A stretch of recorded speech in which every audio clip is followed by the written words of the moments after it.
que les sorciers ont fermés, Jésus Jésus les ouvrira. Les portes fermées par les serpents à domicile, Jésus les ouvrira. Les portes fermées par les trônes ancestraux, Jésus les ouvrira. Si tu reçois ces paroles prophétiques, réponds plus fort Amen. Alléluia. Amen. Veuillez vous asseoir s'il vous plaît. Et unissons-nous dans cette prière. Dieu, notre Père, Abraham Fofo, Père d'Abraham, toi qui fus le père d'Isaac et de Jacob, et tu demeures le même aujourd'hui. Tu n'as jamais changé. Et tu ne changeras guère. Parce que tu aimes tes enfants, tu leur parles. Et dans ton amour, tu voudrais encore nous parler. Et depuis le temps, c'est des personnes que tu utilises à cause de ton amour. Tu as vu encore les moindres de tes couples que tu voudrais utiliser. Pas parce que nous sommes bons, mais à cause de ta grâce. Nous t'en supplions, nous voici, et nous nous confions à toi. Tel tu voudrais nous utiliser. Seigneur Jésus, utilise-nous ici. Ton peuple est à l'écoute. Passe par nous et parle-leur. Amen. Amen.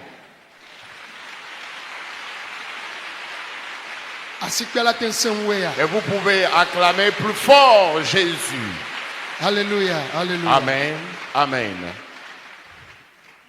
Mais tout mia peut tokpe mia de la Yesu dit me do wetro nami. Bonsoir à tous au travers de notre Seigneur et Sauveur Jésus-Christ. Tous ceux qui sont en présentiel ici dans le camp, et ceux-là qui nous suivent à distance à travers le monde entier. Il y en a qui n'ont pas eu l'opportunité de venir dans la matinée.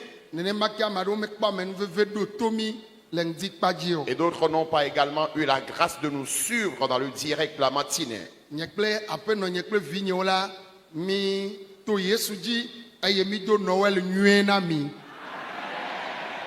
Moi-même, mon épouse et mes enfants, nous vous souhaitons joyeuses fêtes de Noël.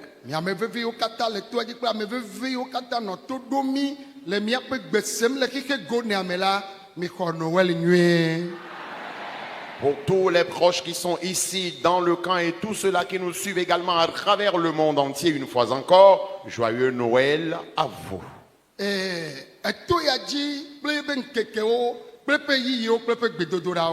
Alors ici dans ce camp, à chaque jour, à chaque séquence, son thème de prière.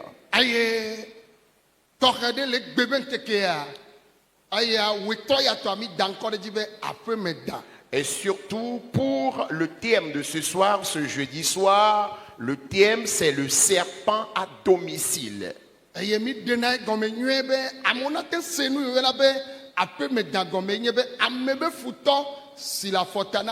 Et nous expliquons ceci pour permettre aux gens de mieux comprendre ce que nous voulons signifier par serpent à domicile. Et le serpent à domicile, c'est l'ennemi de l'homme qui est tout près de lui.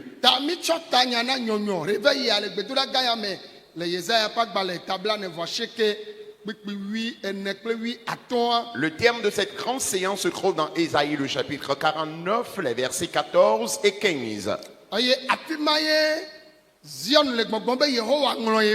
c'est là que Sion disait que l'Éternel l'a oublié. Mon Dieu m'a abandonné. Et l'Éternel est en train de dire: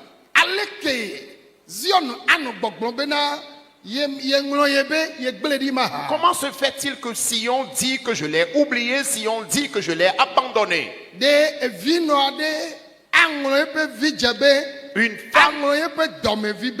Une femme peut-elle oublier l'enfant qu'elle allait? Peut-elle oublier les fruits de ses entrailles?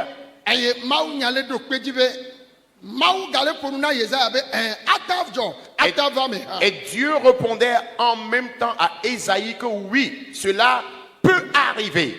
Et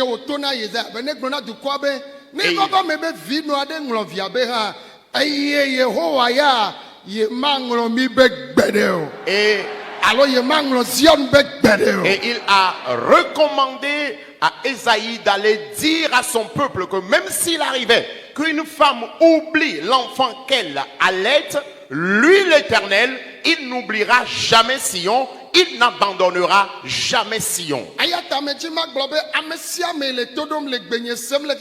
Pour cela, je voudrais dire que tous ceux-là qui m'écoutent, qui me suivent à travers le monde entier, et tu es en train de traverser une situation pénible, et tu te dis même que Dieu t'a oublié, tu te dis que Dieu t'a abandonné.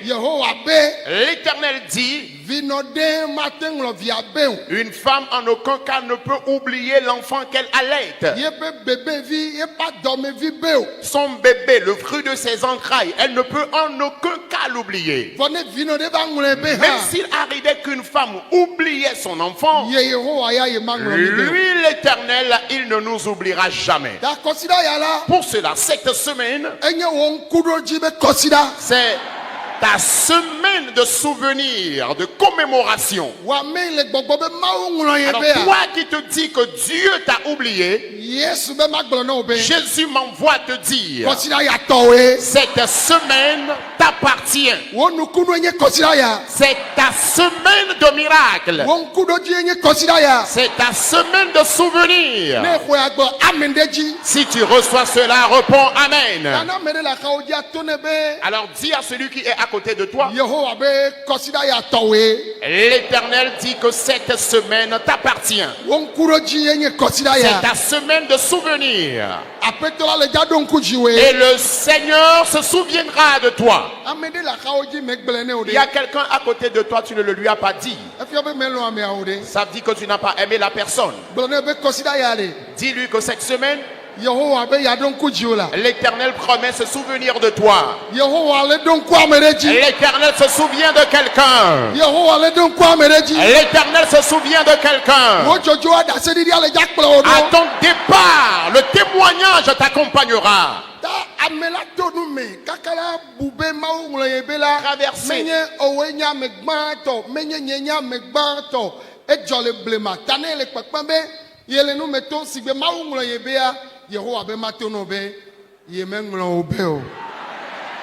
Traverser une situation pénible au point de dire que Dieu m'a oublié, cela n'a pas commencé par nous. Cela a lieu également jadis. Alors je voudrais te rassurer que si tu traverses une situation au point où tu es en train de te dire que Dieu t'a oublié, l'Éternel m'envoie te dire qu'il ne t'a pas oublié.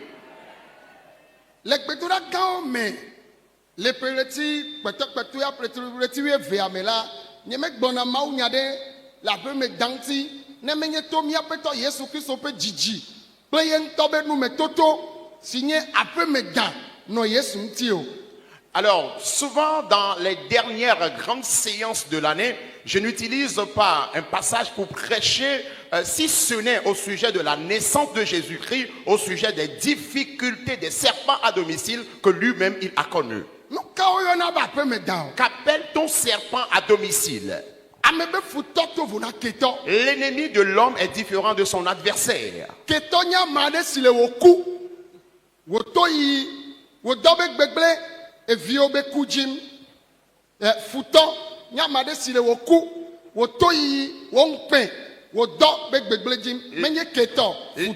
L'ennemi, c'est quelqu'un qui souhaite ta mort, ton humiliation, ton rabaissement, la chute de ton travail. Lui, c'est ton ennemi.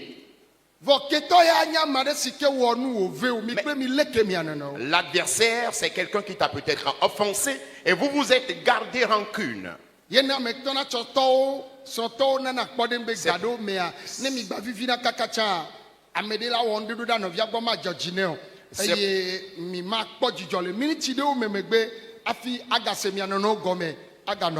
Et c'est pourquoi souvent je donne l'exemple des couples, quelle que soit l'entente entre vous, parfois il peut y avoir des crises de bec, mais jusque-là, personne ne souhaite la mort de son prochain. Quelque temps plus tard, vous allez encore vous entendre et puis la marche continue.